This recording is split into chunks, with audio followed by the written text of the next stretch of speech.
ആലപ്പുഴ കളർക്കോട് കാറും KSRTC ബസ്സും കൂട്ടിയിടിച്ചുണ്ടായ അപകടത്തിന്റെ CCTV ദൃശ്യങ്ങളടക്കം പുറത്തു വന്നിട്ടുണ്ട്. ഈ ദൃശ്യങ്ങളിൽ നിന്ന് മനസ്സിലാക്കാൻ സാധിക്കുന്നത് നിയന്ത്രണം തെറ്റിയ കാറ് KSRTC ബസ്സിന് നേർക്ക് വന്ന് ഇടിച്ചു കയറുന്നത് ദൃശ്യങ്ങളിൽ വ്യക്തമാണ്.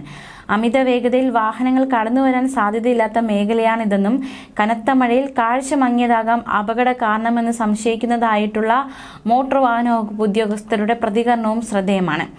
കൂടുതൽ പരിശോധന നടക്കുകയാണ് എന്നതടക്കമുള്ള ഒരു പ്രതികരണമാണ് ഉദ്യോഗസ്ഥർ നടത്തിയിരിക്കുന്നത്.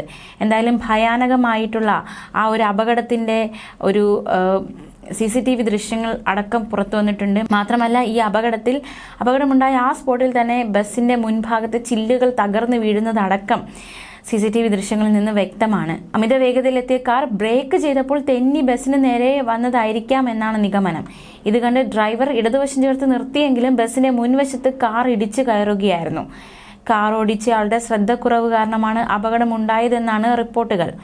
മഴയും ഇരുട്ടും എതിരെ വന്ന വാഹനം കാണുന്നതിന് തടസ്സമായതും അപകടത്തിന് കാരണമായതായി ഇവർ പറയുന്നു. സിനിമാ തിയേറ്ററിലേക്ക് സിനിമ കാണാൻ പോകുന്നതിനിടെയാണ് അപകടമുണ്ടായത്. അപകടം നടന്ന സ്ഥലത്ത് നിന്ന് തിയേറ്ററിലേക്ക് 4 കിലോമീറ്ററോളം ദൂരം മാത്രമാണുള്ളത്. 9 മണിയോടെയാണ് അപകടം നടക്കുന്നത്. അതിനാൽ വേണ്ടുവോളം സമയമുണ്ടായിരുന്നതിനാൽ അതിവേഗത്തിൽ വാഹനം ഓടിക്കേണ്ട കാര്യമില്ല എന്നതടക്കമുള്ള ഒരു മൊഴിയാണ് കൂട്ടുകാർ നൽകുന്നത്. എന്തായാലും ഈ കാറിടിച്ച് ബസ്സിനടിയിലേക്ക് പോയപ്പോൾ ഡ്രൈവർ സീറ്റിൽ നിന്ന് വലിയ അലർച്ച ഉണ്ടായി എന്നതടക്കമുള്ള ദൃക്സാക്ഷി വിവരണങ്ങളും പുറത്തു വരുന്നുണ്ട്. അതേസമയം വാഹനാപകടത്തിൽ മരിച്ച മെഡിക്കൽ വിദ്യാർത്ഥികളുടെ മൃതദേഹങ്ങൾ പോസ്റ്റ്മോർട്ടത്തിന് ശേഷം ആലപ്പുഴ വണ്ടാനം മെഡിക്കൽ കോളേജിൽ പൊതുദർശനത്തിന് വയ്ക്കും. തുടർന്ന് ബന്ധുക്കൾക്ക് കൈമാറും. ഇൻക്വസ്റ്റ് നടപടികൾ പുലർച്ചെയോടെ പൂർത്തിയായിരുന്നു. 2 പേരുടെ നില അതീവ ഗുരുതരമായി തുടരുകയാണ്. ഇന്നലെ രാത്രി 9 മണിയോടെയാണ് കളർക്കോട് ദേശീയപാതയിൽ KSRTC ബസ്സിലേക്ക് വിദ്യാർത്ഥികൾ സഞ്ചരിച്ചിരുന്ന കാറ് നിയന്ത്രണം തെറ്റി ഇടിച്ചത്. കാറിൽ 11 പേരുണ്ടായിരുന്നു. വണ്ടാനത്ത് നിന്ന് സിനിമയ്ക്ക് പോകുകയായിരുന്ന വിദ്യാർത്ഥികളാണ് അപകടത്തിൽപ്പെട്ടത്. ഒരാൾ സംഭവ സ്ഥലത്തും 4 പേർ ആശുപത്രിയിൽ വെച്ചുമാണ് മരിച്ചത്. ലക്ഷദ്വീപ് ആന്ത്രോത്ത് സ്വദേശി മുഹമ്മദ് ഇബ്രാഹിം, പാലക്കാട് ശേഖരപുരം സ്വദേശി ശ്രീദേവ് വത്സൻ, കണ്ണൂർ മാടായി സ്വദേശി മുഹമ്മദ് ജബ്ബാർ, മലപ്പുറം കോട്ടയ്ക്കൽ സ്വദേശി ദേവാനന്ദൻ, ആലപ്പുഴ സ്വദേശി ആയുഷ് ഷാജി എന്നിവരാണ് മരിച്ചത്. പരിക്കേറ്റവർ വണ്ടാനം മെഡിക്കൽ കോളേജ് ആശുപത്രിയിൽ ചികിത്സയിലാണ്.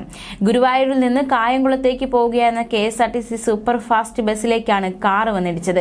ഇടിയുടെ ആഘാതത്തിൽ കാർ പൂർണ്ണമായും തകർന്നു. കനത്ത മഴയിൽ കാറിന്റെ നിയന്ത്രണം നഷ്ടപ്പെട്ടാണ് അപകടം. ഇടിയുടെ ആഘാതത്തിൽ ബസ്സിലുണ്ടായിരുന്ന യാത്രക്കാർ മുന്നിലെ ചില്ല് തകർന്ന് പുറത്തേക്ക് തെറിച്ചു വീഴുന്ന സാഹചര്യം ഉണ്ടായി എന്നതടക്കമുള്ള റിപ്പോർട്ടുകളും പുറത്തു വരുന്നുണ്ട്. ബസ്സിലുണ്ടായിരുന്ന 4 പേർക്കാണ് പരിക്കേറ്റത്. ഇവരുടെ പരിക്ക് ഗുരുതരമല്ല. ആലപ്പുഴ കൈചൂണ്ടിമുക്കിലെ പാൻ സിനിമാസിൽ രാത്രി 9:30ക്കും 9:45-നുമുള്ള പുതിയ സിനിമകൾ കാണുകയായിരുന്നു ലക്ഷ്യം. ഇതിനായി ഒരു കാറിൽ ചങ്ങനാശ്ശേരി റോഡിൽ നിന്ന് ഹൈവേയിൽ കയറി വലതുഭാഗത്തേക്ക് തിരിയുന്നതിനിടയിലാണ് അപകടത്തിൽപ്പെട്ടതെന്നും പറയുന്നു.